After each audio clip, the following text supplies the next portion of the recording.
What's up, Dune fans? Today we're going to let the spice flow and talk about Dune Part 2, my most anticipated movie of last year and this year. Let's do it.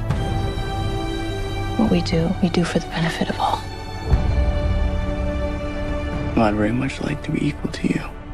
So Paul Atreides unites with Chani and the Fremen while seeking revenge against the conspirators who destroyed his family. This is rated PG-13 for strong violence, suggestive material, brief, strong language, and a score by Hans Zimmer so powerful it could ultimately lead people's spirits to leave their bodies mid-movie. That would frighten children. The film should be rated R. I don't believe you. Quick thoughts on Part 1. I love it. I understand it's a lot of setup and the pacing does struggle at times, but we're clearly building to something, and it's important to establish this world and all of these different elements at play because there's a lot going on in the world of Dune. You have to establish that somehow. That film does it and delivers a few notable action sequences along the way and some interesting characters that could all just really make you feel all tingly inside if Part 2 is good. But is Part 2 good? Because what this movie had to do is it had to take all of the things established in the first and elevate them on a level that I think a lot of people who read the book expect, but non-book readers, well, where's the story going to go? What is the idea behind this prophet? Is Chalamet's Paul Atreides actually who people think he is? Or is there more of a dilemma there, and the divide between the people could ultimately be his downfall or his uprising? That's the beautiful thing about Dune, and that's what I think a lot of people respond to with the story, and obviously pulling from other things that we've seen in sci-fi, even though technically Dune did a lot of them first, but also this Messiah-centric story that's slowly building up. You're going to make a lot of comparisons to the Bible, rightfully so, not in a blasphemous kind of way, but just something that is taking ideas and so many different concepts that could ultimately make people sit in the theater and think about a lot of things beyond what this movie is. I got an email. Don't interrupt me again! The complexity of Part 2 is something I was really excited about. I finished the book after I watched the first film, and so understanding where this movie may go, unless it decides to go in a drastically different direction, got me really excited, and I was thrilled to see, as a book reader, a lot of those things come to fruition on screen, sometimes in a different way than expected, but other times going into even more detail than the book did, which feels impossible because Dune's like one of the most detailed, crazy worded sci-fi book I've ever read. I mean, you need a whole dictionary just to get through some things. He has such a way with words. But boy, is Part 2 not a complex story that makes you think? Yes, there are romantic elements, and yes, the action is so much heavier than it was in the first film. I mean, in reality, this puts Part 1 to shame in terms of the action. All three parts, 1, 2, and 3, hold either a major battle, one-on-one combat that is absolutely incredible, or some crazy worm action. That sounds weird. But I just think about what those things were able to do, and in balancing that with all of these philosophical ideas and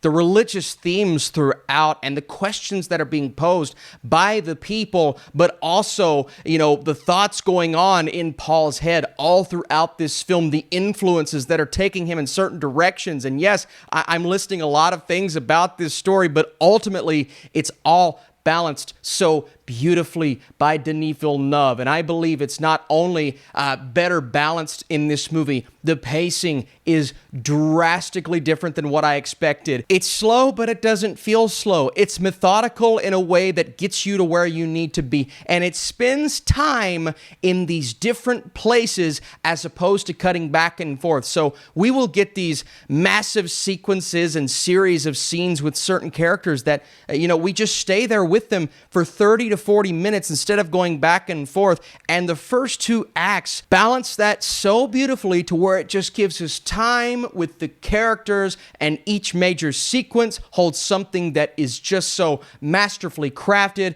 And then ultimately in the third act, both of those integral storylines go like this, and they lead somewhere that was one of the most satisfying and epic sci-fi conclusions I have ever seen on the big screen. Everything about it was fulfilling, and yes, there is clearly one or two things towards the end that could lead us to another film, but in terms of giving us a satisfying conclusion, to most of the things. Part 2 does that in spades. I don't have to talk about the technical elements because you know what this movie's going to be. Did you watch Part 1? Everybody agrees, even the people that didn't like the story. Yeah, technically, it's a masterclass. Somehow, he manages to outdo that in Part 2. It elevates everything from Part 1 down to the color grading. There is an entire sequence that is mostly done in black and white. It's a gladiatorial sequence that's focused on Austin Butler's character. It is one of the most grand and magnificent things I have ever seen in a sci-fi movie. Watching this on an IMAX screen was the ultimate experience. I don't know how it's going to be outdone this year, and frankly, good luck to all of the big sci-fi epics that come out after this, because I don't know if you can do it. I don't know if you can top it. Good luck. Here's the ultimate praise that I can give to this film. It surpasses Part 1 in almost every aspect, but at the same time, it makes Part 1 even better. And part of that is I rewatched the first movie a couple of days ago, and then I watched this, and I'm like, yeah, that could make for one of the greatest 6-hour experiences of all time.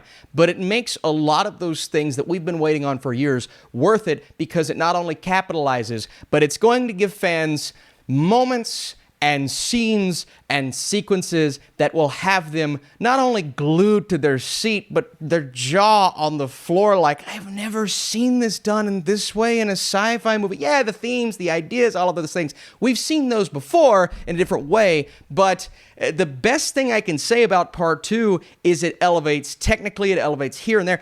It elevates the characters, and Paul is vastly more interesting, and this journey is one of the craziest journeys I've ever seen for a main character. A lot of people are going to expect that, but not done so perfectly. I mean, it's one of the best characters we've ever seen in sci-fi. Zendaya is amazing here. I've never seen her like this on the big screen. Great in Euphoria, but to see her character and what Chani has to go through all the way through this movie is remarkable.